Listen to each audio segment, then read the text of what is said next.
Cats, 2019. Budget $95 million. Box office $75.5 million.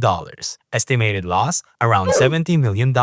When the first Cats trailer dropped, the internet exploded, not with excitement, but horror. The human-cat hybrids were unsettling, with digital fur technology that made actors look like cursed CGI monsters. Despite a cast including Judi Dench, Ian McKellen, and Idris Elba, come on, man, this better be worth the money, bro. This better be worth the money. The film felt more like an acid trip than a musical revival. Test screenings reportedly went so badly that Universal rushed out a patch to update the VFX after release. Like it was a broken video game. It wasn't just a bad film. It became a cultural punchline and a studio-ending bomb for working title. Morbius, 2022. Budget $83 million.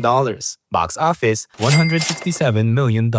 Estimated loss around $50 million. Morbius wasn't just a flop. It was a meme-turned-tragedy. Before it even released, fans roasted Sony's attempt to milk a Spider-Man villain no one cared about, starring Jared Leto no less. The trailers were generic, the tone was uneven, and buzz was ice cold. When the movie finally hit, critics called it lifeless, awkward, and painfully outdated. Then came the ironic "It's Morbin time" memes. It's Morbin time. Which Sony misunderstood as a genuine hype and re-released the movie in theaters. It bombed the second time. Morbius became the first blockbuster to die twice. The Flash, 2023. Budget $220 million. Box office $270 million. Estimated loss around $200 million. No film ran headfirst into disaster quite like The Flash. Years of delays, constant rewrites, and most of all, Ezra Miller's disturbing legal scandals had critics and fans calling this one cursed. DC also announced a reboot before the movie released, so the stakes felt meaningless. Even with Michael Keaton's Batman return and a nostalgic multiverse spot, the finished product was plagued by rubbery CGI.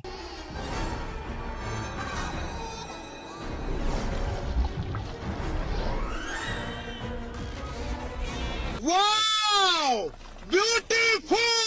Rushed storytelling, and apathy from fans. What should have been DC's No Way Home turned out to be a multiversal mess with the studio's biggest financial loss to date. Amsterdam, 2022. Budget $80 million. Box office $31.2 million. Estimated loss around $100 million. David O. Russell's Amsterdam had an all-star cast. Just look at that, man.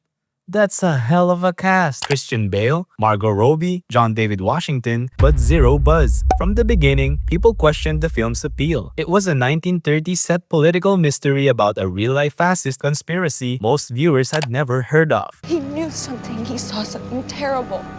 He did. And they knew he was gonna tell.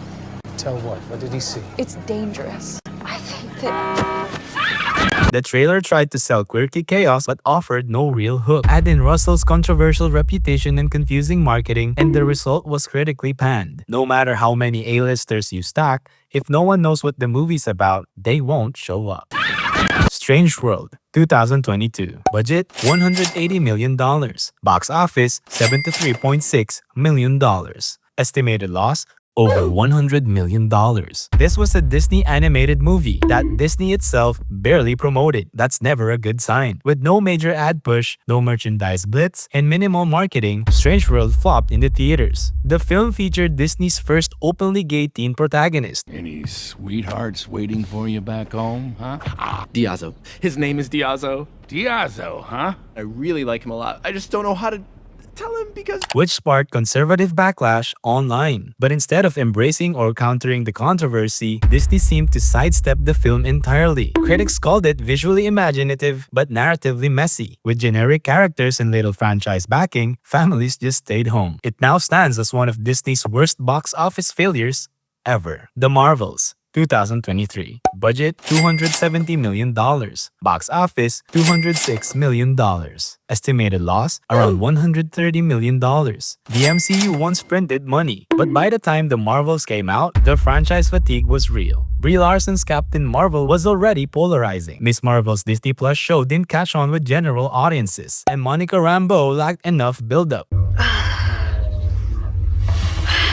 Mom, I missed you so much. miss me. I'm so sorry. Fans weren't excited. They were confused. Was this a comedy, a space epic, a sitcom? Add in a soft villain and forced tonal shifts, and you got the lowest grossing Marvel movie ever. Even Nick Fury couldn't save this one. And critics agreed it felt like a filler episode disguised as a feature film. King Arthur, Legend of the Sword, 2017. Budget, $175 million. Box office, $148.7 million. Losses, around $150 million. This was Warner Brothers' attempt to turn King Arthur into a gritty action franchise, with street fighting montage and Guy Ritchie's signature snappy edits. Problem is, no one asked for that. Audiences didn't recognize this version of the legend, and critics stamped the film's style over substance approach. Despite some cool visuals and a wild cameo from David Beckham, Alright, where'd you want me? Bouncing on my knee. Where'd you think I want ya? Hands on the hilt, stupid.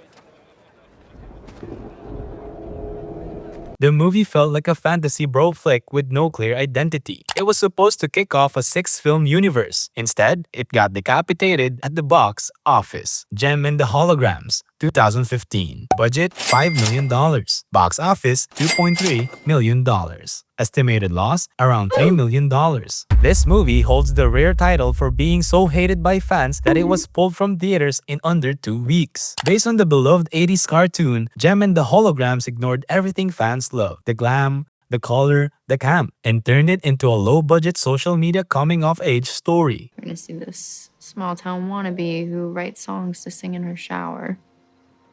I think you're absolutely right. You are no rock star. Right. The backlash was instant. The trailer got ratioed, fans launched petitions, and the original creators disavowed the film. Even with a tiny budget, it flopped so badly Universal removed it from almost all screens by the second week. Playmobil the movie, 2019. Budget, $72 million. Box office, $16.3 million. Estimated loss, around $50 million. In a post-Lego movie world, every toy brand tried to chase the magic, but Playmobil didn't have the name recognition, writing talent, or charm. Trailers were bland. Animation was uninspired. And the plot was a generic dimension-hopping kids' adventure. It opened to just $600,000 in its US debut, one of the worst wide-release openings of all time. Critics called it dull, forgettable, and cynically produced. Many theaters even gave away tickets just to fill empty seats. That's sad, bro. Dolittle, 2020. Budget, $175 million. Box office, $251.5 million. Estimated loss, around $100 million after marketing. Robert Downey Jr.'s first post-Iron Man role was a Victorian doctor who talks to animals in a Welsh accent. But I do. I felt it as well. The kind that doesn't come from a bullet or a blade, but cuts much deeper. If that already sounds off, the production chaos sealed the deal. Test audiences hated early cuts, leading to reshoots with new writers, new jokes, and new VFX. The final film features a talking dragon who relieves itself with a massive fart joke.